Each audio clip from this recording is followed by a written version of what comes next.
മഹാരാഷ്ട്ര നിയമസഭയിലേക്കും ജാർഖണ്ഡ് നിയമസഭയിലേക്കും ഈ കഴിഞ്ഞ ദിവസം തെരഞ്ഞെടുപ്പ് നടന്നിരുന്നു. അതിൽ മഹാരാഷ്ട്രയിൽ NDA മുന്നണിയാണ് 80% വോട്ട് നേടിക്കൊണ്ട് വിജയിച്ചിരിക്കുന്നത്.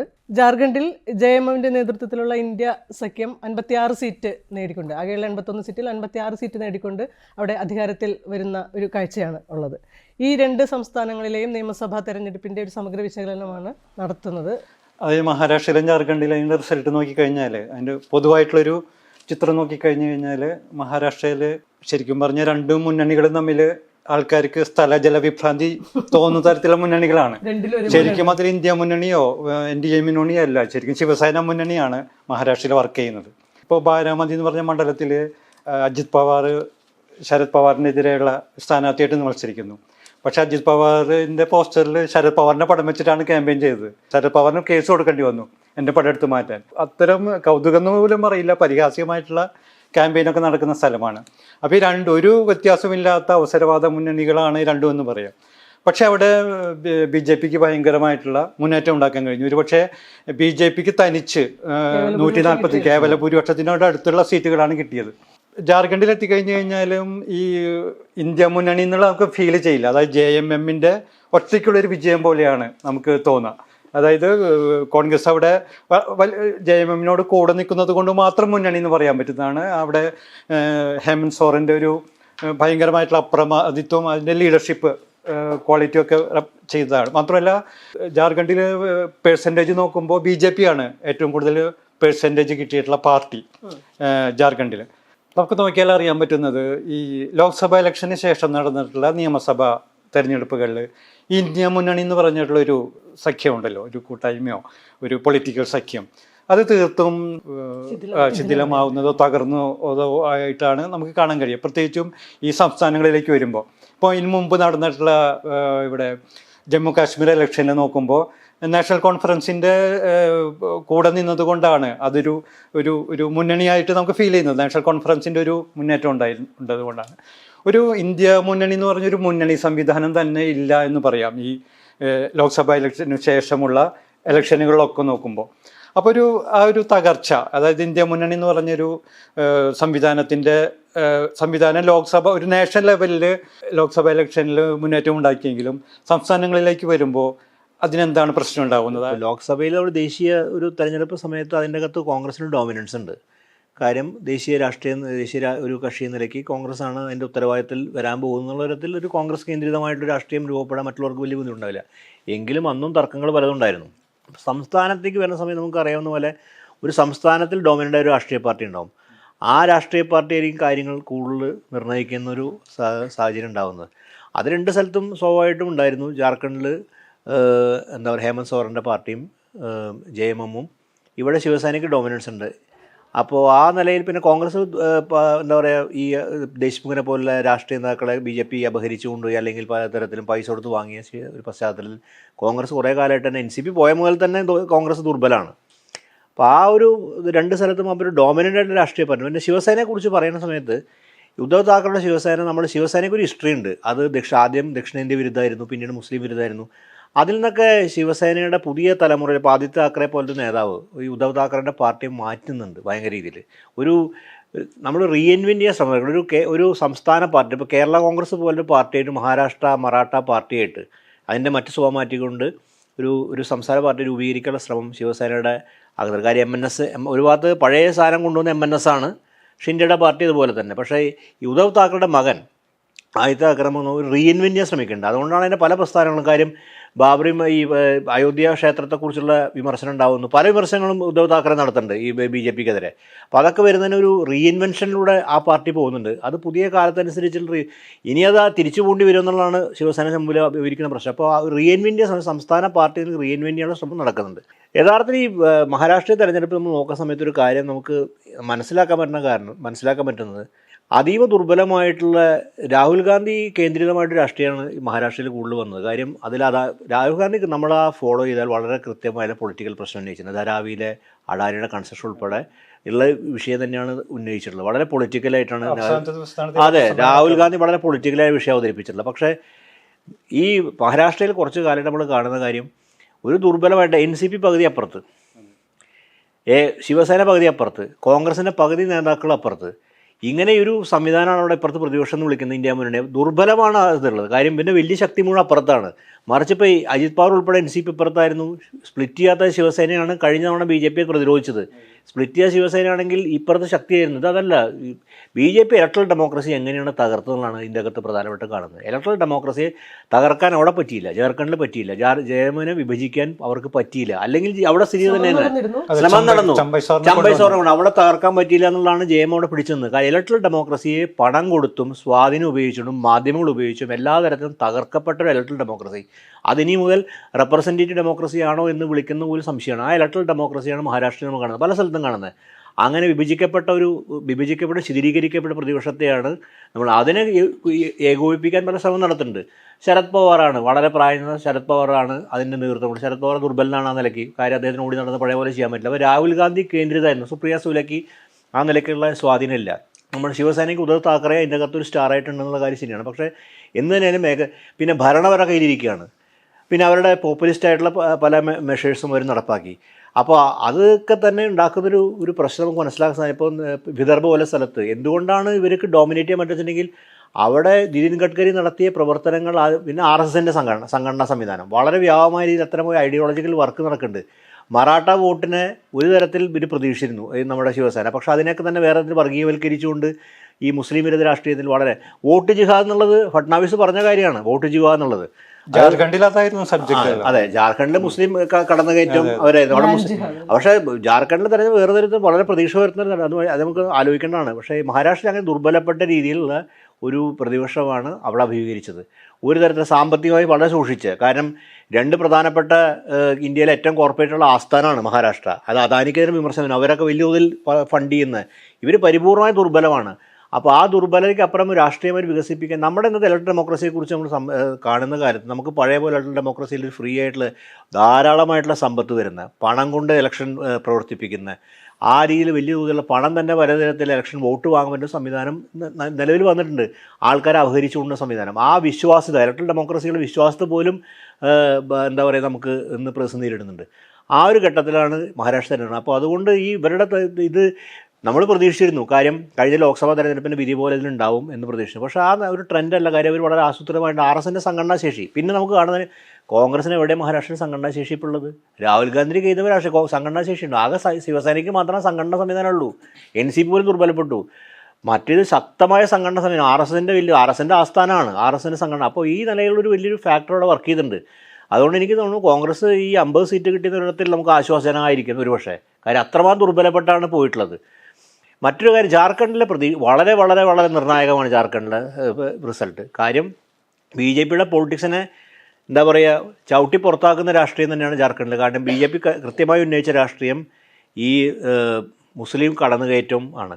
എന്നാൽ മുസ്ലിം ആദിവാസി ദളിത് സംയുക്ത രാഷ്ട്രീയമാണ് ഇവർ മുന്നോട്ട് വെച്ചത്. അപ്പോൾ ആ നിലയിൽ വളരെ പ്രതീക്ഷ പുലർത്തുന്ന ഒരു തരത്തിൽ ഏതാണോ BJPക്കെതിരെ ഉയർത്തിക്കൊണ്ടുള്ള രാഷ്ട്രീയത്തിൻ്റെ ഒരു പ്രധാനപ്പെട്ട സ്വഭാവം ഒട്ടും കീഴടങ്ങുക. പക്ഷെ അവിടെ എന്താ വെച്ചാൽ JM എന്ന ശക്തിയുള്ള സംഘടനയാണ്, അതിൻ്റെ വേരുകളുണ്ട്. അവർ കുറച്ച് വെക്കാൻ പറ്റി. സ്പ്ലിറ്റ് നടന്നിട്ടില്ല. പിടിച്ച് അതിനെ അപഹരിക്കാൻ നടത്തുന്ന എല്ലാ ശ്രമങ്ങളും പരാജയപ്പെടുത്തി. കോൺഗ്രസിൻ്റെ വിജയമല്ല അത്.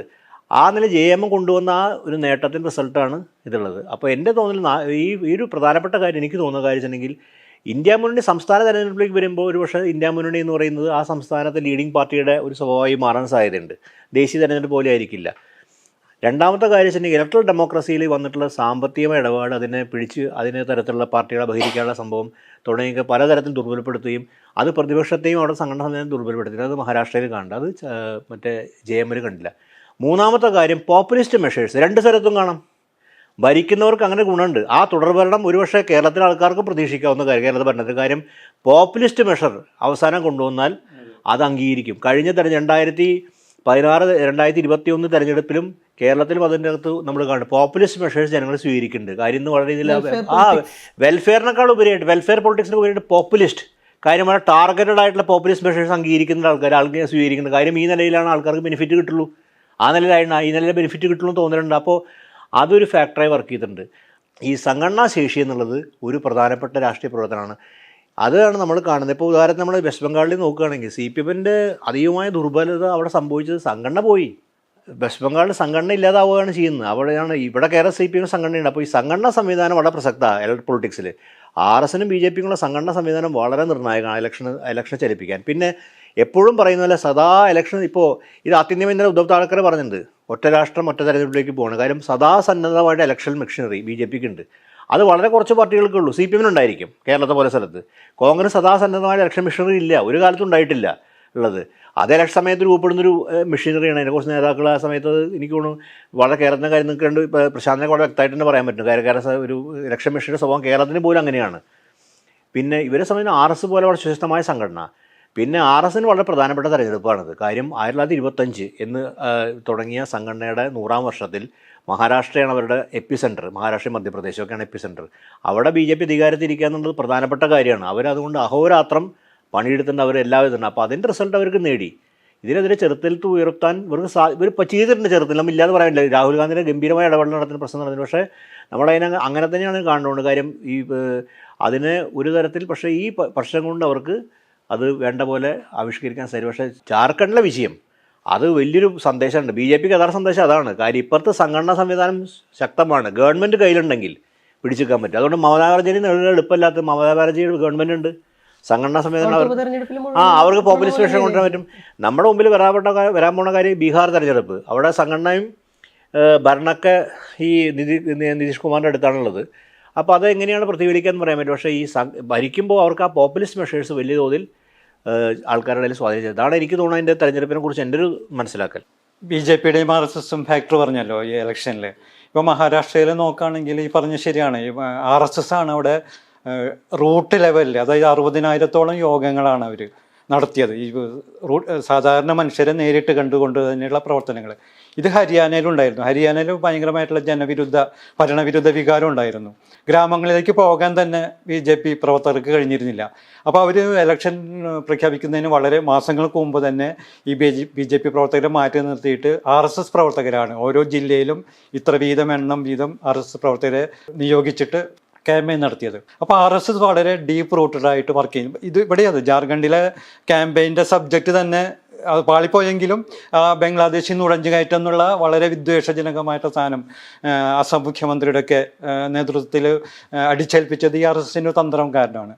അപ്പോൾ ഈ RSSന് മഹാരാഷ്ട്രയിൽ ഉണ്ടാക്കാൻ കഴിഞ്ഞിട്ടുള്ള വിജയം എന്നുള്ളത് അതായത് ഇപ്പോൾ ഈ OBC സബ് ക്ലാസിഫിക്കേഷൻ്റെ ഒരു ഇഷ്യൂ നമ്മളിപ്പോൾ സുപ്രീം കോടതി വിധിയുടെ പശ്ചാത്തലത്തിൽ ചർച്ച ചെയ്യുന്നുണ്ടല്ലോ. ഇപ്പോൾ മഹാരാഷ്ട്രയിൽ നോക്കിക്കഴിഞ്ഞാൽ ഈ മറാഠ സംവരണവുമായിട്ട് ബന്ധപ്പെട്ട പ്രക്ഷോഭം ശരിക്കും ഒരു OBCയിൽ ഒരു ധ്രുവീകരണം ഉണ്ടാക്കിയിട്ടുണ്ട്. OBCക്കാരും മറാഠ കക്ഷികളും തമ്മിൽ. അപ്പോൾ OBCകളിലുള്ള പലതരം സാമുദായിക വിഭാഗങ്ങൾക്ക് ടാർഗറ്റ് ചെയ്തുകൊണ്ട് അവിടുത്തെ സംസ്ഥാന സർക്കാർ പലവിധ കോർപ്പറേഷനുകൾ ഉണ്ടാക്കുക, സഹായങ്ങൾ കൊടുക്കുക. അങ്ങനെ ഒരു OBC സബ് ക്ലാസിഫിക്കേഷന് ഇലക്ഷന് വേണ്ടി ദുരുപയോഗം ചെയ്യുക എന്നുള്ള ഒരു തന്ത്രം കൂടി ഈ RSSൻ്റെ അജണ്ടയിലുണ്ടായിരുന്നു. ഇങ്ങനെ പലതരത്തിലാണ് ഈ RSSൻ്റെ അജണ്ട വർക്ക് ചെയ്യുന്നത്.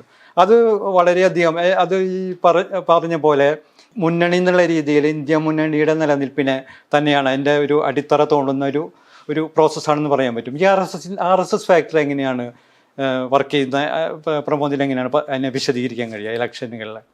ഇന്ത്യയിലെ ഹിന്ദുത്വ രാഷ്ട്രീയത്തിൻ്റെ നടത്തിപ്പ് എന്ന് പറയുന്നത് RSS ആണ്. അത് ഈ തെരഞ്ഞെടുപ്പോട് കൂടിയല്ല. അത് ഒരു തരത്തിലുള്ള രാഷ്ട്രീയ അധികാരത്തിൻ്റെ, നമ്മളുടെ തെരഞ്ഞെടുപ്പ് രാഷ്ട്രീയ അധികാരത്തിൻ്റെ ഏതെങ്കിലും പരിസരത്തേക്ക് BJPക്കോ അതിനു മുമ്പിട്ടുള്ള ജനസംഘത്തിനോ ഒന്നും അടുത്തെത്താൻ പോലും കഴിയാത്ത, അതൊരു സ്വപ്നം പോലുമല്ലാതെ അവർക്ക് ഇരുന്ന കാലത്തും നിഷ്കാമകർമ്മികളായിട്ട് പ്രവർത്തിച്ചിരുന്നൊരു വിഭാഗമാണ് RSS. അങ്ങനെ തന്നെയാണ് അത് അവരിപ്പോഴും പ്രവർത്തിക്കുന്നത്. വളരെ കൃത്യമായിട്ട് അത് ഒരു പ്രത്യയശാസ്ത്ര അജണ്ട മുന്നോട്ട് വയ്ക്കുകയും അതിനുവേണ്ടി പ്രവർത്തിക്കുകയും ചെയ്യുന്ന കൃത്യമായിട്ടുള്ളൊരു സംഘടനയാണ് RSS. തങ്ങളുടെ പ്രത്യയശാസ്ത്ര പദ്ധതിയുടെ ഭാഗമായിട്ടുള്ള രാഷ്ട്രീയ അധികാരം BJP എന്ന് പറയുന്ന അവരുടെ ആ ഓർഗനൈസേഷന് കൈകാര്യം ചെയ്യാൻ കഴിയുമ്പോൾ അവർ വലിയ പ്രശ്നങ്ങളൊന്നും അതുമായിട്ടുണ്ടാക്കില്ല. ഒരു തരത്തിൽ അത് മോദി അമിത്ഷാ എന്ന് പറയുന്ന ദ്വന്ദ്ങ്ങൾ അത് മോദി മുതൽ സ്മൃതി ഇറാനി വരെയുള്ള മുഖങ്ങളെ കാണിച്ചുകൊണ്ട് അത് നടത്തിക്കും.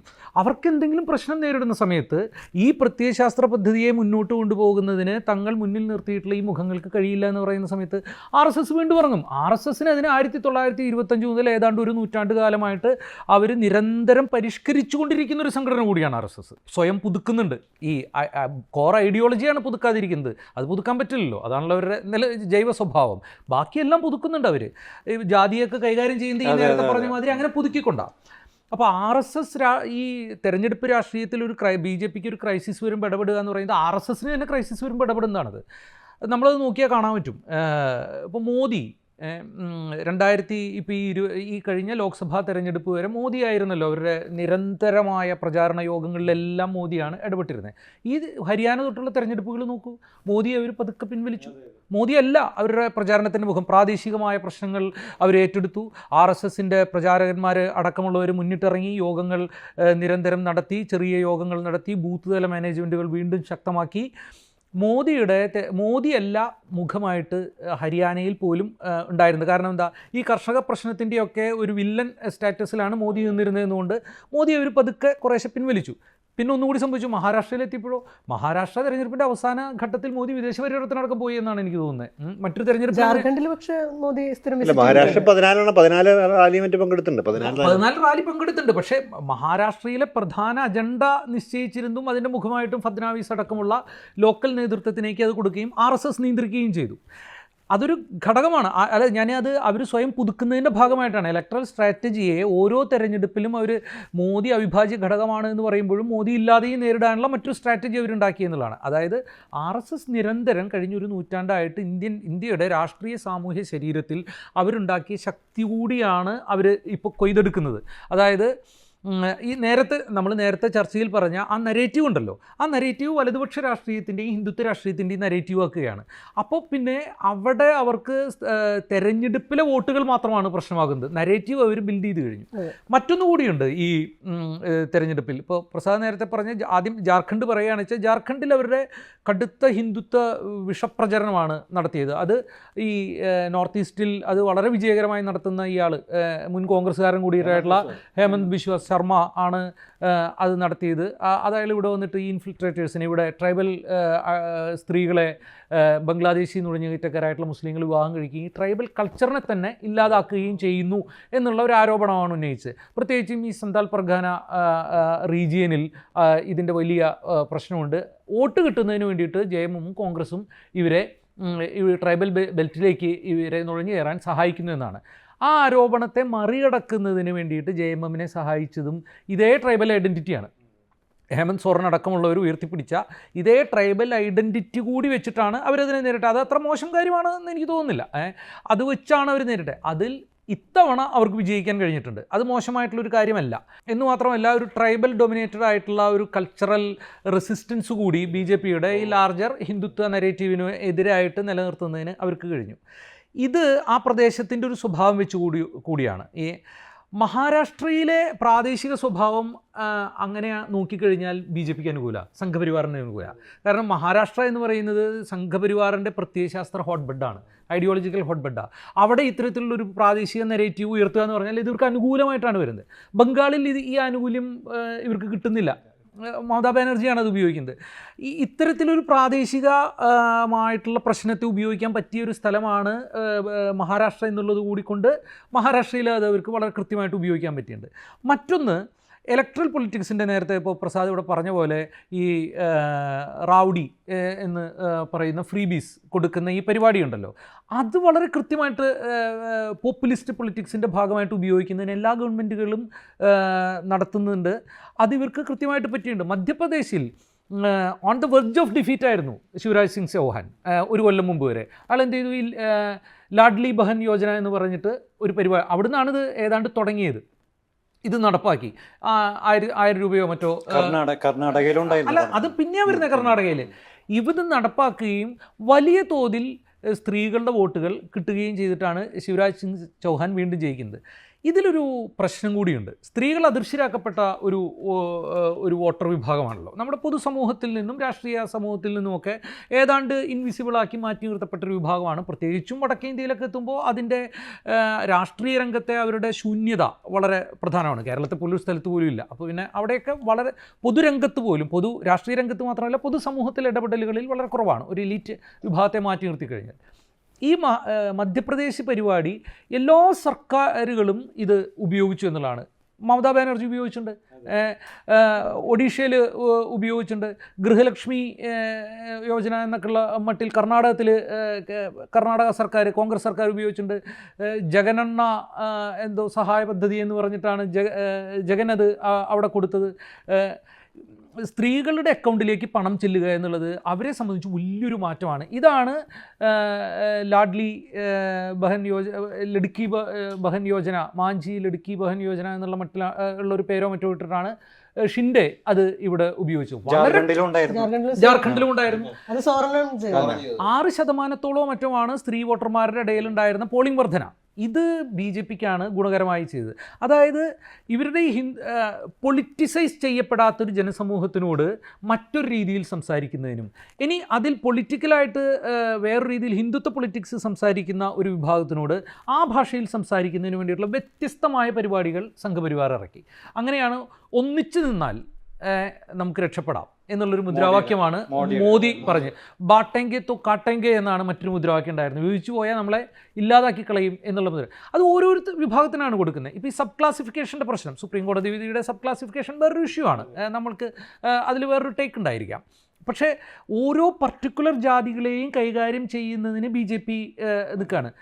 മറാഠ ഐഡൻറ്റിറ്റിയുടെ ഭാഗമായിട്ടുണ്ടായ സമരം, മനോജ് ജറാംഗെ പാട്ടീൽ നേതൃത്വം കൊടുത്ത സമരം, ഇലക്ഷൻ എത്തിയപ്പോഴേക്കും ഈ മനോജ് പാട്ടീലിന് എന്ത് നിലപാടെടുക്കണമെന്ന് അയാൾക്കൊരു പ്രശ്നം വന്നു. അയാൾ ബി ജെ പിയുമായിട്ട് വിലപേശുകയാണോ വേണ്ടത്, എൻ സി പിയുടെ ഈ മഹാവികാസ് അഘാഡിയുമായിട്ട് ചേർന്ന് നിൽക്കുകയാണോ വേണ്ടത് എന്നുള്ള ഒരു പ്രശ്നം വന്നപ്പോൾ അയാൾ ഇൻവിസിബിൾ ആയി പോവുകയും ഈ മറാഠ വോട്ടിനെ മറ്റൊരു ഉപയോഗിക്കുകയുമാണ് ഉണ്ടായത്. ഒപ്പം തന്നെ നേരത്തെ പറഞ്ഞ സംഘടനാപരമായിട്ടുള്ള ഭയങ്കര ഒരു പ്രശ്നമുണ്ടായിരുന്നു മഹാരാഷ്ട്രയിൽ പ്രത്യേകിച്ചും. കാരണം ഈ UBT എന്ന് പറയുന്ന മറ്റേ ഉദ്ധവ് താക്കറെയുടെ ശിവസേനയും NCPയും രണ്ടും കഴിഞ്ഞ തെരഞ്ഞെടുപ്പിൽ എങ്ങനെയാണോ അവർ ആ തെരഞ്ഞെടുപ്പിനെ നേരിട്ടെ അതിൻ്റെ കാൽഭാഗം ശക്തി വെച്ചാണ് നേരിടുന്നത്. അവർ വളർന്നുപോയ പാർട്ടികളാണ്. അവർ സഖ്യത്തിൽ പേരുകൾ ഉണ്ട് എങ്കിൽ പോലും വളർന്നുപോയ പാർട്ടികളാണ്. അതിൽ തെരഞ്ഞെടുപ്പിൻ്റെ വോട്ടിംഗ് പെർസെൻറ്റേജ് നോക്കിക്കഴിഞ്ഞാൽ തന്നെ നമുക്കത് കാണാൻ കഴിയും. NCP അജിത് പവാർ വലിയ തോതിലുള്ള വോട്ടിംഗ് പെർസെൻറ്റേജ് കൂട്ടി. ശരത് പവാറിൻ്റെ പാർട്ടിക്ക് പെർസെൻറ്റേജ് കുറഞ്ഞില്ലെങ്കിലും സീറ്റുകൾ ഭയങ്കരമായിട്ട് കുറഞ്ഞുപോയി. താക്കറേക്കും അതാണ് സംഭവിച്ചത്. അപ്പോൾ ഇത് മഹാരാഷ്ട്രയിലെ സവിശേഷമായ ചില സാഹചര്യങ്ങളിൽ അവരുടെ വിജയത്തിൻ്റെ പിന്നിലുണ്ട്. പക്ഷെ ഒപ്പം തന്നെ നമ്മൾ കാണേണ്ടത് ലോക്സഭാ തെരഞ്ഞെടുപ്പിൽ ബി ജെ പിക്ക് ഏറ്റവും വലിയൊരു തിരിച്ചടിയുണ്ടല്ലോ. ആ തിരിച്ചടിയിൽ നിന്നും ഈ നരേറ്റീവിനെ മാറ്റുന്നതിന് ഇത് ബി ജെ പിയെ സഹായിച്ചിട്ടുണ്ട്. അത് നമ്മൾ കാണാതിരിക്കുന്നുകൂടാ. അത് ബി ജെ പി സഹായിച്ചിട്ടുണ്ട്. തുടർച്ചയായ വിജയങ്ങളാണ് അവരിപ്പോൾ ജാർഖണ്ഡിനേക്കാൾ ഉപരി മഹാരാഷ്ട്ര ഒരു കമേഴ്ഷ്യൽ ക്യാപിറ്റലിൻ്റെ കൂടി വിജയം അവർക്ക് എടുക്കാൻ കഴിഞ്ഞിട്ടുണ്ട്. ഇനിയിപ്പോൾ പാർലമെൻറ്റ് സമ്മേളനത്തിലേക്ക് നോക്കൂ.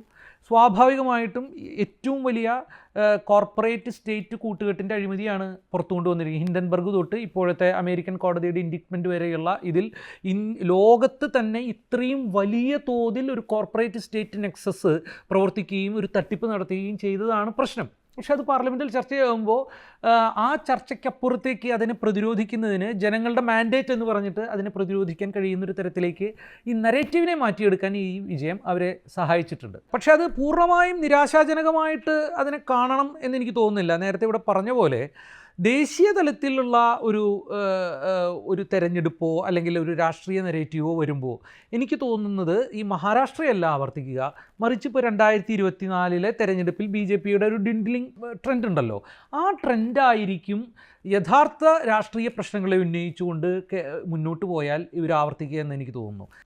പക്ഷേ അതിനൊരു വിഘാതമായി നിൽക്കുന്ന ഇപ്പോൾ നമ്മൾ നോക്കിക്കഴിഞ്ഞാൽ ഇപ്പോൾ ഇത് മാത്രമല്ല, ബൈപ്പോളുകൾ മറ്റ് സംസ്ഥാനങ്ങളിലൊക്കെ നടന്നിട്ട് കർണാടകത്തിൽ നടന്ന ബൈപ്പോളിൽ മുഴുവൻ കോൺഗ്രസ് ജയിച്ചത്. മാത്രമല്ല മൊത്തം ഇവിടെ ബംഗാളിൽ നടന്നെടുത്ത് യു പിയിൽ ബി ജെ പി ജയിച്ചിട്ടുണ്ട്, രാജസ്ഥാനിൽ ബി ജെ പി ജയിച്ചിട്ടുണ്ട്. രാജസ്ഥാനിൽ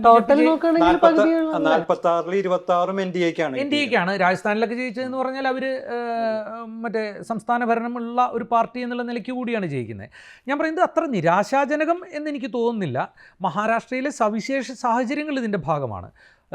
ദേശീയ സാഹചര്യത്തിൽ ഇപ്പോൾ നേരത്തെ പറഞ്ഞ ഈ കർഷക സമരം അതുപോലുള്ള ആ സമരങ്ങളുടെയൊക്കെ ഒരു രാഷ്ട്രീയമായിട്ട് പൊളിറ്റിക്കലി അതിന് ഒരു രാഷ്ട്രീയ അധികാരത്തിൻ്റെ മണ്ഡലത്തിൽ സ്വാധീനം ഉണ്ടാക്കാൻ പറ്റാത്തത് ഈ സംഘടനാ പ്രശ്നം കൊണ്ടാണ്.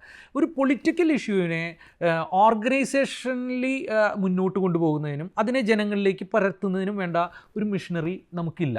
ഇപ്പോൾ ശ്രീലങ്കയിൽ നമ്മൾ കണ്ടില്ലേ, പ്രസിഡൻറ്റിൻ്റെ കൊട്ടാരത്തിൽ പോയിട്ട് നീന്തൽക്കുളത്തിൽ നീന്തി കുളിച്ചു, അതൊക്കെ തകർത്തു, ഇതൊക്കെ സംഭവങ്ങളൊക്കെ ഉണ്ടാക്കി ആളുകൾ. പണ്ടത്തെ കാലത്താണെങ്കിൽ ഒരു 50 കൊല്ലം മുമ്പായിരുന്നുവെങ്കിൽ അതിന് രാഷ്ട്രീയത്തിൽ അതൊരു വിപ്ലവമാണ്. അതിനുശേഷം പുതിയൊരു തരം ഭരണമാറ്റമാണ് അവിടെ വരിക. പക്ഷേ ഇതിനോ ആളുകൾ പോയി മുങ്ങി കുളിച്ച് അവിടുത്തെ 2 കസേര എടുത്ത് പുറത്ത് പോകുന്നു. എന്നിട്ട് റെനിൽ വിക്രമസിംഗെ തന്നെ വീണ്ടും അപ്പുറത്ത് പോയിട്ട് പ്രസിഡൻ്റായി. അതായത് ജനങ്ങളുടെ വിപ്ലവ സമാനമായ പ്രതിഷേധങ്ങൾക്ക് പോലും ഇൻസ്റ്റിറ്റ്യൂഷണലായിട്ടുള്ള വ്യവസ്ഥയെ മാറ്റുന്നതിനുള്ള ഒരു സംഘടിത രൂപമാകാൻ കഴിയാത്ത ഒരു വലതുപക്ഷ രാഷ്ട്രീയവൽക്കരണം പൊതുവേ ലോകത്തിൽ നടന്നിട്ടുണ്ട്. അത് ഇന്ത്യയിലും നടക്കുന്നുണ്ട് എന്നുള്ളതുകൊണ്ടാണ് കർഷക സമരത്തിനോ CAA വിരുദ്ധ സമരത്തിനോ പോലുള്ള പരിപാടികൾക്ക് ഒരു രാഷ്ട്രീയാധികാരത്തിൻ്റെ മണ്ഡലത്തിലേക്ക് കടന്നു കയറാൻ പറ്റാത്തത്. ആ നരേറ്റീവ്, അത്തരത്തിലൊരു നരേറ്റീവ് ഉണ്ടാക്കുന്നതിന് ഈ മെയിൻ സ്ട്രീം പാർട്ടികൾക്ക് കഴിയാതെ വരികയാണ്. നേരത്തെ പറഞ്ഞ അദാനിയെ അറസ്റ്റ് ചെയ്യണം എന്നൊക്കെ പറയുന്ന ഒരു ആവശ്യം ഉന്നയിക്കുന്ന വളരെ പുരോഗമനപരവും ഒരു തരത്തിൽ നോക്കിക്കഴിഞ്ഞാൽ വിപ്ലവകരവുമായ ആവശ്യമാണതൊക്കെ. അതിലൂടെ കോൺഗ്രസ് രാഹുൽ ഗാന്ധി ചെയ്യുന്നത് അയാളുടെ രാഷ്ട്രീയത്തെ തന്നെ വേറൊരു തരത്തിലേക്ക് കൊണ്ടുപോവുകയാണല്ലോ, അല്ലെങ്കിൽ ഒരു ഒത്തുതീർപ്പ് രാഷ്ട്രീയത്തിൽ നിന്നും മാറിയിട്ട്. പക്ഷെ അപ്പോൾ പോലും അതിനെ നിരന്തരം തുടരുന്നൊരു രാഷ്ട്രീയ അജണ്ടയാക്കി മാറ്റാൻ ഇവർക്ക് കഴിയുന്നില്ല. എങ്ങനെയാണോ ഇടതുപക്ഷത്തിൻ്റെ കയ്യിൽ നിന്നും അതിൻ്റെ രാഷ്ട്രീയം കൈമോശം വന്നു പോയത്, കോൺഗ്രസ്സിന് കൈമോശം വന്നു എന്ന് പറയാൻ പറ്റില്ല, കാരണം കോൺഗ്രസ്സിന് അതുണ്ടായിരുന്നില്ല. ആ രാഷ്ട്രീയത്തെ ഏറ്റെടുക്കുന്നതിന് കോൺഗ്രസ് പോലുള്ളൊരു പാർട്ടിക്കും കഴിയുന്നില്ല. അവരുടെ ക്ലാസ് പൊളിറ്റിക്സാണ്, അവർക്കത് കഴിയില്ല. അവരെ ഏറ്റെടുത്താൽ മാത്രമേ ഇന്ത്യയിലെ ജനങ്ങൾ അവർ കൂട്ടിയുള്ളൂ. ഏറ്റെടുക്കാത്തിടത്തോളം കാലം, വലതുപക്ഷ രാഷ്ട്രീയത്തിൻ്റെ നരേറ്റീവിൽ അപ്പുറത്തും ഇപ്പുറത്തും നിന്ന് കളിക്കുന്നിടത്തോളം കാലം നിങ്ങളെ ജനം കൂടുതൽ മികച്ച വലതുപക്ഷ രാഷ്ട്രീയക്കാർക്കും മികച്ച പോപ്പുലിസ്റ്റുകൾക്കുമാണ് വോട്ട് ചെയ്യുക. അമേരിക്കയിലെ തൊഴിൽ നഷ്ടപ്പെട്ട തൊഴിലാളികൾ വൈറ്റ് മെയിൽ വോട്ട് ചെയ്ത് മുഴുവൻ ട്രംപിനാണ്. തൊഴിലാളി വർഗ രാഷ്ട്രീയത്തിൻ്റെ ഭാഗമല്ല അവർ നിൽക്കുക, വലതുപക്ഷ രാഷ്ട്രീയത്തിൻ്റെ ഒപ്പം. ഈ പ്രതിസന്ധി ഇന്ത്യയിലെ പ്രതിപക്ഷ രാഷ്ട്രീയം നേരിടുന്നുണ്ട്. ജനങ്ങളുടെ അസംതൃപ്തിയെ രാഷ്ട്രീയവൽക്കരിക്കുകയും അതിനെ സംഘടനാപരമായിട്ട് മുന്നോട്ട് കൊണ്ടുപോകാൻ കഴിയാത്ത മതേതര രാഷ്ട്രീയ കക്ഷികൾ ഉള്ളിടത്തോളം കാലം ജനങ്ങളുടെ അസംതൃപ്തി വലതുപക്ഷ രാഷ്ട്രീയം ഉപയോഗിച്ചുകൊണ്ടേയിരിക്കും. അതൊരു വൈരുദ്ധ്യമാണ്, ലോകം വൈരുദ്ധ്യങ്ങൾ നിറഞ്ഞ ഒന്നുമാണ്. അപ്പം അങ്ങനെ നോക്കുമ്പോൾ ജാർഖണ്ഡിലെ തെരഞ്ഞെടുപ്പ് വിജയം പ്രതീക്ഷ ഉണ്ടാക്കുന്ന ഒരു കാര്യമാണ്. അവരുടെ കൃത്യമായ പൊളിറ്റിക്സ് പറഞ്ഞിട്ടുണ്ട്. വ്യക്തിപരമായിട്ട് ഹേമന്ത് സോറനെ തകർക്കാൻ വേണ്ടി മോദി വളരെയധികം ശ്രമിച്ചു. ഇതിനകത്ത് divisive പൊളിറ്റിക്സ് കൊണ്ടുവരാൻ ശ്രമിച്ചു, ഭിന്നിപ്പിച്ച് അതിനകത്തുള്ള ഒരാളെ മാറ്റിയെടുത്ത് കൊണ്ടുപോകാൻ ശ്രമിച്ചു. പക്ഷേ അവരതിനെ പ്രതിരോധിച്ചത് ഈ പറയുന്ന പോലെ മറ്റൊരു നരേറ്റീവിൻ്റെ ഒരു റിഫ്ലക്ഷൻ എന്നുള്ള രീതിയിൽ സ്ത്രീകൾക്ക് വേണ്ടിയിട്ടുള്ള സംഗതികൾ കൽപ്പന സോറനെ വെച്ചുകൊണ്ട് തന്നെ ഒരു വലിയ മുന്നേറ്റം സംസ്ഥാനത്താകെ ഉണ്ടാക്കാൻ ശ്രമിച്ചു.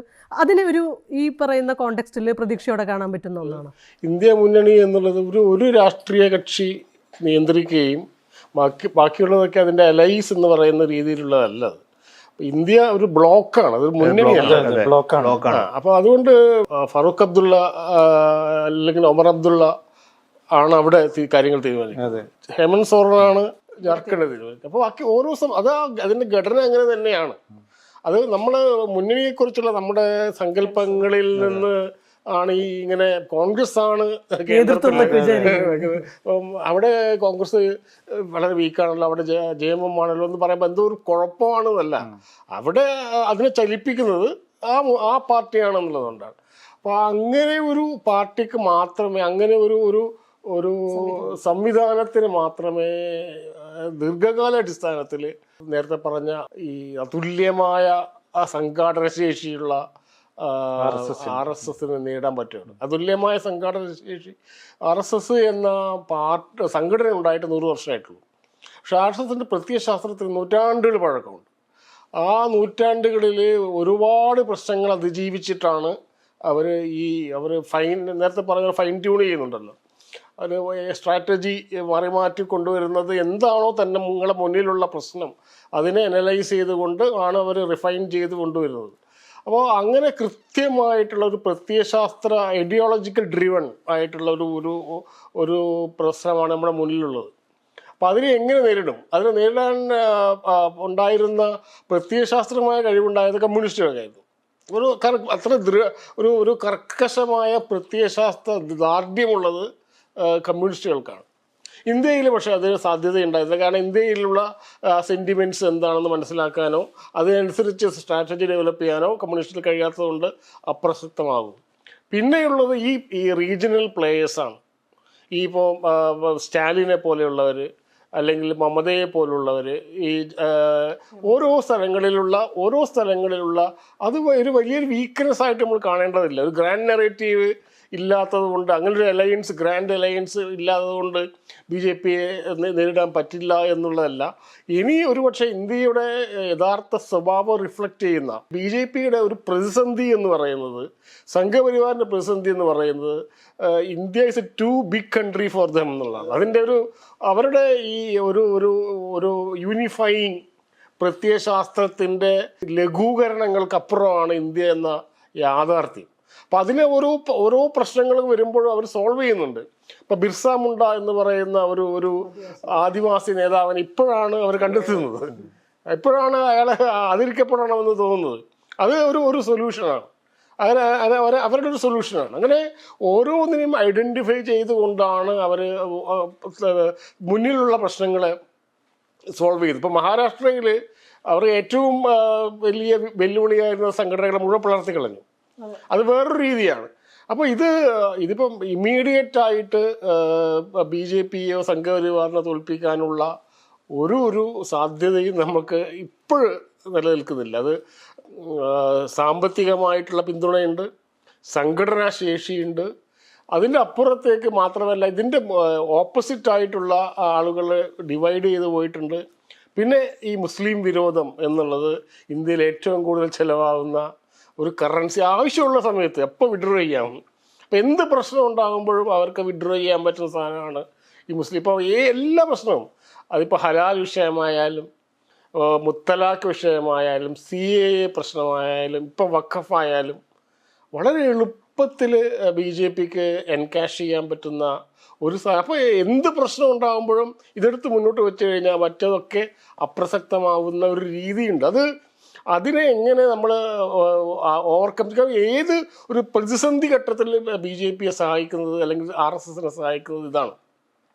അപ്പം അതുകൊണ്ട് ഈ ഒരു പരാജയം, മഹാരാഷ്ട്രയിലെ പരാജയം അല്ലെങ്കിൽ ജാർഖണ്ഡിലെ വിജയം എന്നുള്ളതൊക്കെയും താൽക്കാലികമായിട്ടുള്ള പ്രശ്നങ്ങളാണ്. ഇത് ഒരു ദീർഘകാല അടിസ്ഥാനത്തിൽ എങ്ങനെയാണോ RSS 100 വർഷം കൊണ്ട് അവരുടെ കാര്യങ്ങൾ നേടിയെടുക്കാൻ വേണ്ടി ഇങ്ങനെ ഒരു തപസ് ചെയ്ത പോലെ കാത്തു നിൽക്കുന്നത്, അതേപോലെ കൗണ്ടർ സ്ട്രാറ്റജിയും അതിന് ഉണ്ടാകുമ്പോൾ മാത്രമേ അത് ഒരു ബദൽ സാധ്യതയാവുള്ളൂ. അല്ലെങ്കിൽ ഒരു സ്ഥലത്ത് തോൽവി ഉണ്ടാവും, വേറെ സ്ഥലത്ത് വിജയമുണ്ടാവും. ഇതിങ്ങനെ താൽക്കാലികമായിട്ടുള്ള വിജയപരാജയങ്ങൾ മാത്രമല്ലാതെ ഇങ്ങനെ ദീർഘമായ രീതിയിൽ ഉണ്ടാവണമെങ്കിൽ ഞാൻ വിശ്വസിക്കുന്നത് ഇന്ത്യ മുന്നണി എന്നുള്ളത് എന്തൊക്കെ ദൗർബല്യങ്ങൾ ഉണ്ടെങ്കിലും അതാണ് വാസ്തവത്തിൽ ഒരുപക്ഷെ ഈ ഇന്ത്യയുടെ ഭാവിയെ നിർണ്ണയിക്കാൻ പോകുന്ന ഒരു രാഷ്ട്രീയ സംവിധാനം എന്നുള്ളത് ഇതായിരിക്കും. കാരണം ഒരു കാരണവശാലും RSSന് ഈ റീജിയണൽ ആസ്പിറേഷൻസ് അഡ്രസ്സ് ചെയ്യാൻ പറ്റില്ല. ഒരു കാരണവശാലും അവർക്ക് ഈ പ്രശ്നങ്ങൾ ഉണ്ടല്ലോ, ഇതിനെ മുഴുവൻ മറക്കാവുന്ന ഒരു കാര്യമില്ല. അപ്പം RSS ഏറ്റവും ഭയപ്പെടുന്നതും ഹിന്ദു മതത്തിനകത്ത് തന്നെയുള്ള ഡിവിഷൻസാണ്. ജാതി എന്നുള്ളത് ഇതുവരെ പരിഹരിക്കാൻ കഴിയാത്തൊരു പ്രശ്നമായി നിലനിൽക്കുന്നുണ്ട്. അപ്പം അതുകൊണ്ട് തന്നെ ഒരുപക്ഷെ RSS ഏറ്റവും കൂടുതൽ BJP ഏറ്റവും കൂടുതൽ ഭയപ്പെടുന്നത് ഇത്തരത്തിലുള്ള ഡിവിഷൻ. ഇതെങ്ങനെ ഉപയോഗിക്കണം എന്നുള്ളതിനെക്കുറിച്ച് ഒരു ധാരണയും നമ്മുടെ മുന്നിലില്ല. നമ്മുടെ രാഷ്ട്രീയ പാർട്ടികൾക്ക് ഇല്ല എന്ന് പറഞ്ഞാൽ നമുക്കില്ല. ആരെ കുറ്റം പറയാൻ എളുപ്പമാണല്ലോ. പക്ഷേ അതുകൊണ്ട് നമുക്ക് ഈ ചെറിയ ഒരു സംസ്ഥാനത്തുണ്ടാകുന്ന വിജയം, അതിൻ്റെ കാരണങ്ങൾ അനലൈസ് ചെയ്യാം. പക്ഷെ അതേസമയം തന്നെ ഈ ഒരു മൊത്തത്തിൽ നടക്കുന്ന ഒരു തിരഞ്ഞെടുപ്പിൽ അത് വേറെ ഒരു നറേറ്റീവായിരിക്കും. അത് ഇതുമായിട്ട് വ്യത്യാസമില്ല. കാരണം ഇത് ഇന്ത്യ മുന്നണി ഞാൻ നേരത്തെ പറഞ്ഞതുപോലെ ഇങ്ങനെ ബ്രാഞ്ച് ഔട്ട് ചെയ്യുന്ന സാധനം, അതിൽ സെൻട്രൽ സാധനം ഇല്ല. അപ്പൊ അതുകൊണ്ട് പറയുമെങ്കിലും പക്ഷെ ഇത് കോൺഗ്രസ് ഒരിക്കലും ജയിക്കില്ല. കോൺഗ്രസ് ഇത്രയും കാലം ലെഗസി നേരത്തെ പറഞ്ഞ പോലെ ഒറ്റയ്ക്ക് ഭരിച്ചുകൊണ്ട് വല്ലാത്ത വിഷമമാണ് അവർക്ക്. എനിക്ക് തോന്നുന്നത് വളരെ രാഹുൽ ഗാന്ധിയൊക്കെ ഇതിനെ ഓവർകം ചെയ്യുന്നുണ്ട്. എങ്ങനെയാണ് സീറ്റ് ഷെയറിങ് എന്നുള്ള കാര്യത്തിൽ ഇപ്പോൾ പല സ്ഥലത്തും പ്രശ്നം ഉണ്ടാവും, സീറ്റ് ഷെയറിങ് പ്രശ്നം ഉണ്ടാകുന്നത് കോൺഗ്രസിന് കൂടുതൽ സീറ്റ് വേണമെന്നുള്ളതാണ്. അപ്പോൾ റീജിയണൽ പാർട്ടികൾക്ക് സീറ്റ് വേണമെന്നുള്ളതാണ്. അപ്പോൾ കോൺഗ്രസ് ഏതാണ്ട് അവരുടെ അപ്രമാദിത്വം അസ്തമിച്ചു എന്ന് മനസ്സിലാക്കിയിട്ടുണ്ട് എന്നുള്ളതാണ് ഇത് ഒരുപക്ഷെ ഏറ്റവും പോസിറ്റീവായിട്ടുള്ള കാര്യം. അത് അത് അങ്ങനെ ഒരു ഗ്രാൻഡ് ഡിസൈനിലുള്ളൊരു ഒരു രാഷ്ട്രീയ ഇന്ത്യ മുഴുവൻ ബ്രാഞ്ച് ഔട്ട് ചെയ്തിരിക്കുന്ന ഒരു രാഷ്ട്രീയ പാർട്ടിയെക്കുറിച്ച് നമുക്ക് ഇനി അങ്ങനെ ഒരു ധാരണ ഉണ്ടാവാൻ സാധ്യത. അത് ബദലായിട്ട് ഞാൻ പറയുന്നത്, BJPക്ക് ബദലായിട്ട് ഒരു പഴയ പോലുള്ള കോൺഗ്രസ്, പഴയ പ്രതാപത്തിലുള്ള കോൺഗ്രസ് ഇല്ല, മറിച്ച് ഇതേപോലുള്ള റീജിയണൽ കോയിലേഷൻസ് ആണ് അതിൻ്റെ ഒരു ഘടകമായിട്ട്, അതിൻ്റെ ഒരു പോസിറ്റീവായിട്ടുള്ള കാര്യമായിട്ടാണ് JMMൻ്റെ വിജയത്തെ ഞാൻ കാണുന്നത്. ഇതിൽ എനിക്ക് തോന്നുന്നൊരു കാര്യം തരും, ഇതിൻ്റെ അകത്ത് നമ്മളിവിടെ മനസ്സിലാക്കുന്ന ഇലക്ട്രൽ ഡെമോക്രസിയും റെപ്രസെൻറ്റേറ്റീവ് ഡെമോക്രസിയും കോറിലേറ്റഡ് ആണെന്നുള്ളതായിരുന്നു നമ്മുടെ സങ്കല്പം. തിരഞ്ഞെടുക്കുന്നു, റെപ്രസെൻറ്റ് ചെയ്യുന്നുള്ളത്, അതിന് വലിയ അന്തരം സംഭവിക്കുന്നുണ്ട് കഴിഞ്ഞ കുറേ കാലമായിട്ട്. അതിൻ്റെ പ്രധാനപ്പെട്ട ഇലക്ട്രൽ ഡെമോക്രസി ഉണ്ടാക്കാൻ പോകുന്ന ക്ഷീണം ചില്ലറയല്ല. കാര്യം അതിലാണ് ഇപ്പോൾ ഇവരുടെ ഒറ്റ രാഷ്ട്രം ഒറ്റ തിരഞ്ഞെടുപ്പ് എന്നുള്ള ഒരു ഇതിലേക്ക് പോകുന്നതിന് പ്രശ്നം ഉണ്ടെങ്കിൽ BJPക്ക് ഏറ്റവും സൗകര്യം. കാര്യം ഒരു രാഷ്ട്രീയ പാർട്ടി ഇങ്ങനെ മാനേജ് ചെയ്യാൻ പറ്റില്ല.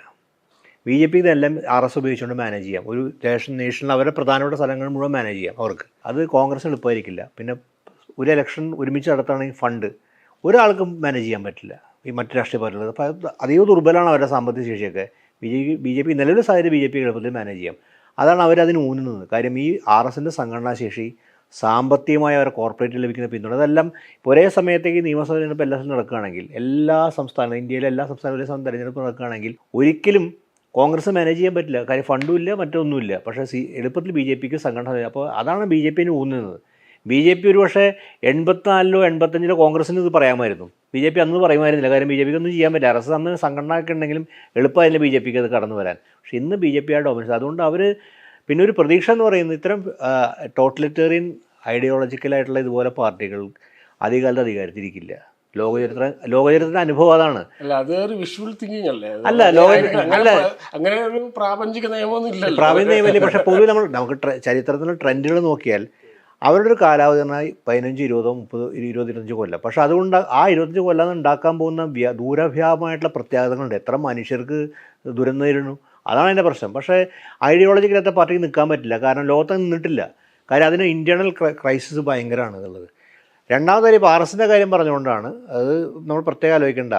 ഈ നേരത്തെ പ്രശ്നം ചോദിച്ചു, RSS 25 രൂപീകരിക്കുമ്പോൾ ഈ RSന് ഗോൾവാൾക്കറെ കുറിച്ചുള്ള പുതിയ ധീരേന്ദ്ര കെ ജായുടെ പുസ്തകം ഞാൻ വായിച്ചുകൊണ്ടിരിക്കുകയായിരുന്നു. അത് ആ പുസ്തകം രസകരമായിട്ടുള്ള കാര്യം നോക്കുന്നത്, ശരിക്കും ഗോൾവാൾക്കറിന് മുമ്പ് വരുന്ന RSൻ്റെ സർച്ചാങ്കൽ ചാലൊക്കെ ആവേണ്ട ആൾ കമ്മ്യൂണിസ്റ്റായി മാറുകയാണ് സ്പാനിഷ് സിവിൽ വാറിൽ പങ്കെടുത്തുകൊണ്ട്. അപ്പോൾ അതിൽ പ്രത്യേക ഒരു കാലഘട്ടം പറയുന്ന രസമായിട്ടുള്ള കാര്യമുണ്ട്. എന്തുകൊണ്ട് RSന് ഡോമിനേറ്റ് ചെയ്യാൻ പറ്റിയില്ല? കാരണം അതാണ് നമ്മളെന്താ രാഷ്ട്രീയ പാർട്ടിയിൽ ആലോചിക്കേണ്ടത്. അന്ന് ഈ പറഞ്ഞ പോലെ തൊട്ടുമുമ്പ് ഹിന്ദു മഹാസഭയുണ്ട്. ഈ സ്വദേശി പ്രസ്ഥാനമായിട്ട് ഈ ബ്രിട്ടീഷ് വിരുദ്ധമായിട്ടുള്ള ഈ സന്യാസി കലാപം എന്നുള്ളൊരു ഹിന്ദു പൊളിറ്റിക്സ് ഇന്ത്യയിലുണ്ട്. പക്ഷേ RS ഇന്നും ഡോമിനേറ്റ് ചെയ്യാൻ പറ്റില്ലെങ്കിൽ അപ്പുറത്ത് അതിശക്തമായ രീതിയിലുള്ള ഗാന്ധിയൻ പൊളിറ്റിക്സിൻ്റെ ഗാന്ധിയൻ മാസ് പൊളിറ്റിക്സ് ഒരു ഭാഗത്ത്. പിന്നീട് വന്നതാണ് അംബേദ്കറിൻ്റെ വേറെ പൊളിറ്റിക്സ്. അത് ഒരു മാസ് പൊളിറ്റിക്സ് അതിനുമില്ല. Communist party, revolutionary politics, communist party, Ghadar party എന്നൊക്കെ പറഞ്ഞ വ്യത്യസ്തമായിട്ട് റവല്യൂഷണറി പാർട്ടീസ്, ഇതിൽ പരിപൂർണമായ ദുർബലമായിരുന്നു RS. കാര്യം ആൾക്കാർ മുഴുവൻ ആകർഷിക്കപ്പെടുന്നതിലേക്കാണ്. കാര്യം വലിയൊരു ഗാന്ധി ഉണ്ടാക്കിയ മാസ് മൂവ്മെൻ്റ് ഉണ്ടല്ലോ, കോൺഗ്രസിൻ്റെ മാസ് മൂവ്മെൻറ്റിൻ്റെ പൊളിറ്റിക്സ്. അപ്പുറത്ത് റവല്യൂഷണറികളുടെ ഗദ്ദർ പാർട്ടി, കമ്മ്യൂണിസ്റ്റ് പാർട്ടി, പല റവല്യൂഷണറി മൂവ്മെൻറ്റ്സ്, ഇവർക്ക് ഭഗത് സിംഗിൻ്റെ പാർട്ടി, ഇങ്ങനെ വളരെ റവല്യൂഷണറി. ഇതിനു മുമ്പ് RS പരിപൂർണമായിട്ട് ഹിന്ദു പൊളിറ്റിക്സ്, അതായത് സവർക്കറായിട്ട് പൊളിറ്റിക്സ് ദുർബലമായിരുന്നു. കാര്യം ഇത്രയായി ആ ഒരു ഐഡിയ നമ്മുടെ കാലത്ത് കാണുന്നില്ലാണ്. വലതുപക്ഷവലം ഡോമിനേറ്റ്. കാര്യം എല്ലാവരും വലതുപക്ഷവലത്തിൽ പോയി. ഇപ്പോൾ കമ്മ്യൂണിസ്റ്റ് പാർട്ടികളൊക്കെ വലതുപക്ഷവലത്തിൽ വരിക്കുന്ന പ്രശ്നം അതാണ്. ഈ ഇത്തരം ഐഡിയാസ് വളരെ ഇതാണെങ്കിൽ ഒറ്റയടിക്ക് ദുർബലപ്പെടും. കാര്യം ആൾക്കാർക്ക് ആസ്പയർ ചെയ്യാൻ വേറെ പല കാര്യങ്ങൾ വരണം. അവരെ ലൈവ്ലിഹുഡ് ഇഷ്യൂസാണ് മറ്റു വരുത്തുന്നത്. കമ്മ്യൂണിസ്റ്റ് പാർട്ടികളും മറ്റൊക്കെ ഉദ്യോഗസ്ഥരും ലൈവ്ലിഹുഡ് ഇഷ്യൂസാണ്, പുതിയ ആശയങ്ങൾ കൊണ്ടുവരിക.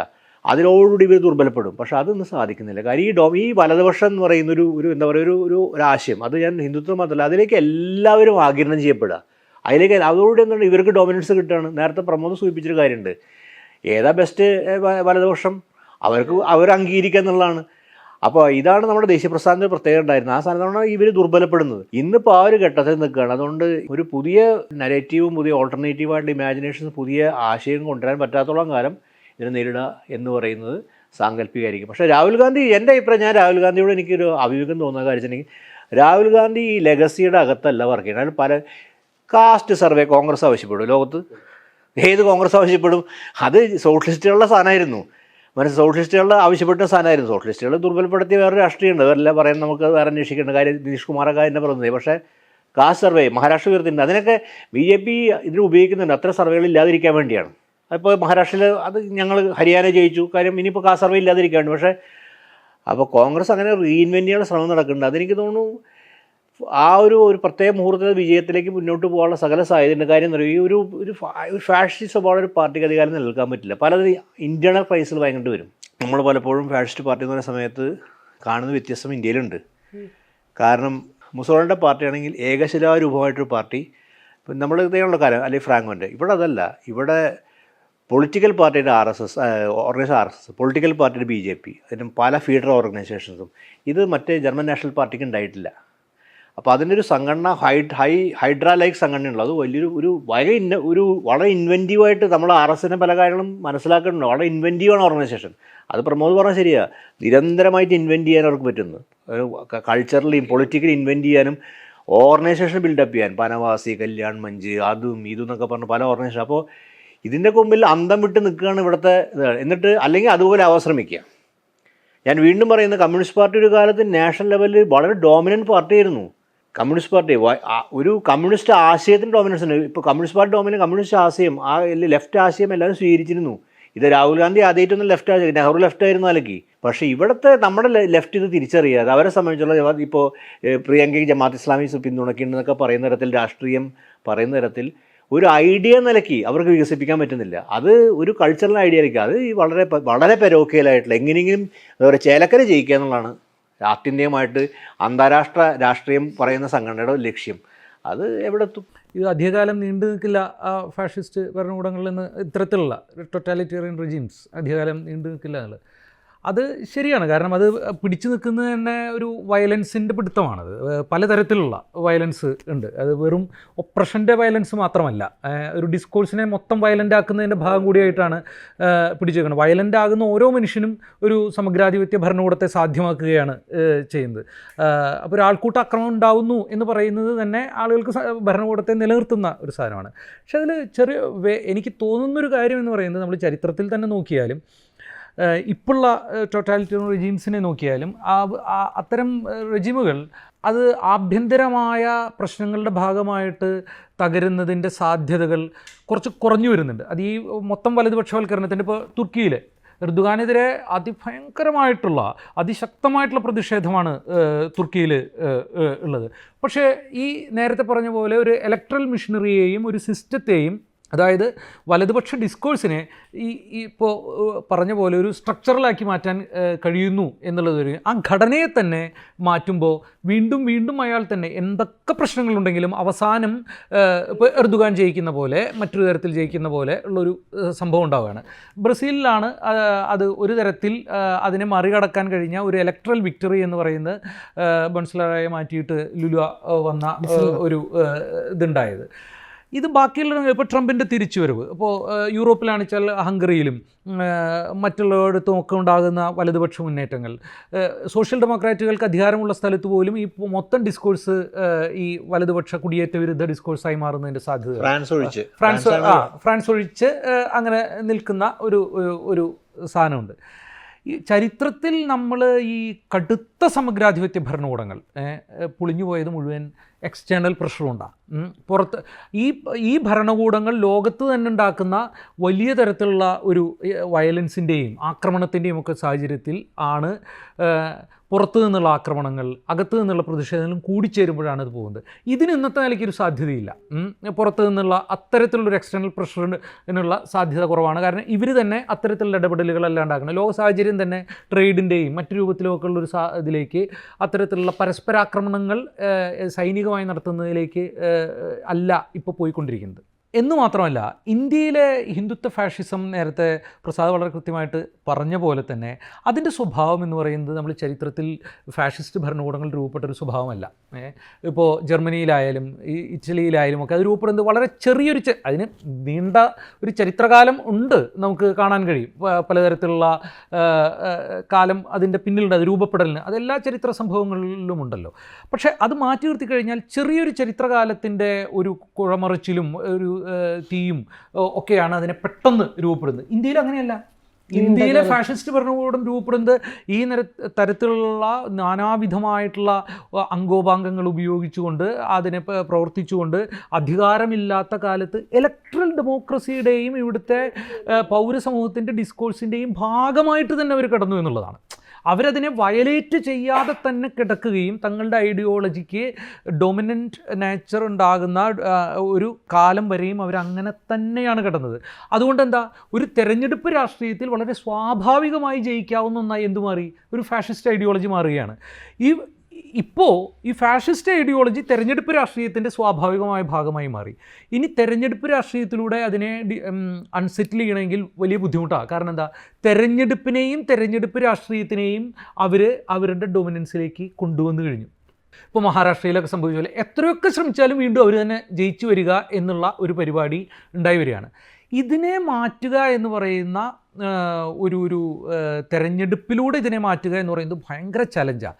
അത് നേരത്തെ ഇവിടെ പ്രശാന്ത് സൂചിപ്പിച്ച പോലെ ഇന്ത്യയുടെ ഫെഡറൽ നേച്ചറായിരിക്കും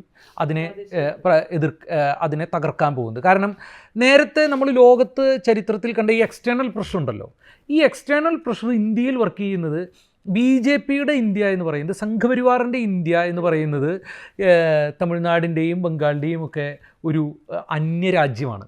അങ്ങനെ നോക്കുകയാണെങ്കിൽ അവരുണ്ടാക്കുന്ന ഇന്ത്യ ഈ പ്രദേശങ്ങളുടെ ഒരു അന്യരാജ്യമാണ്.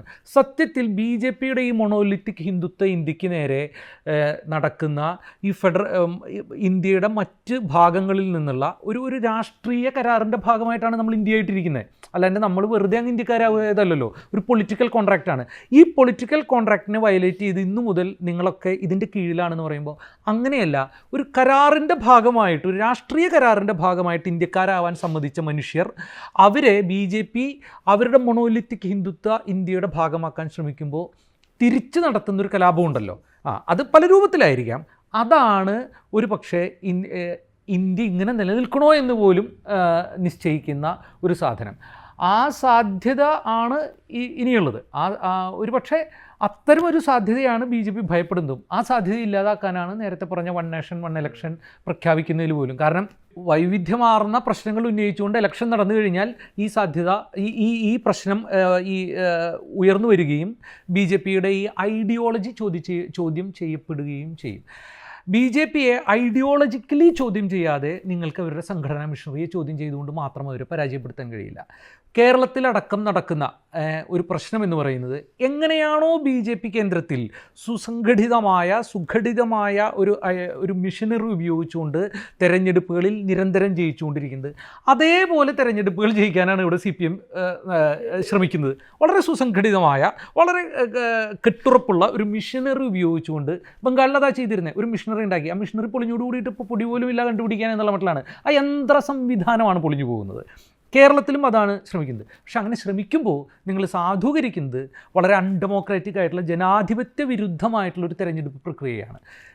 നേരത്തെ പറഞ്ഞൊരു പോയിൻ്റ് വളരെ പ്രധാനമാണ്. ജനങ്ങൾ, പൗരസമൂഹം, അതിൻ്റെ പല വിയോജിപ്പുകൾ നമുക്കുണ്ടാവാം ടെർമിനോളജിയിലൊക്കെ, എങ്കിൽ പോലും ഒരു വിശാല അടിസ്ഥാനത്തിൽ പൗരസമൂഹം തെരഞ്ഞെടുപ്പുകൾക്കപ്പുറം ജനാധിപത്യത്തെ വീണ്ടെടുക്കുക എന്നുള്ള ഒരു പരിപാടിയാണ് നടക്കേണ്ടത്.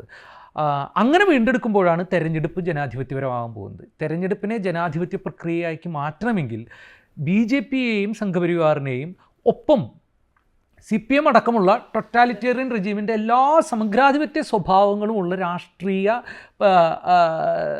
അടവുകളെയും എതിർക്കുന്ന ഒരു പൗരസമൂഹം, അതിൻ്റെ ജനാധിപത്യ ബോധവും നിരന്തരം ഇടപെടുന്ന ഒരു ജനാധിപത്യ പരിപാടിയും വീണ്ടെടുക്കണം. ഇതൊക്കെ വളരെ ഐഡിയലിസ്റ്റിക് ആണെന്ന് തോന്നാം, പക്ഷേ ജനാധിപത്യം ഐഡിയലിസ്റ്റിക് ആയിട്ടുള്ള ഒരു പരിപാടിയാണ്.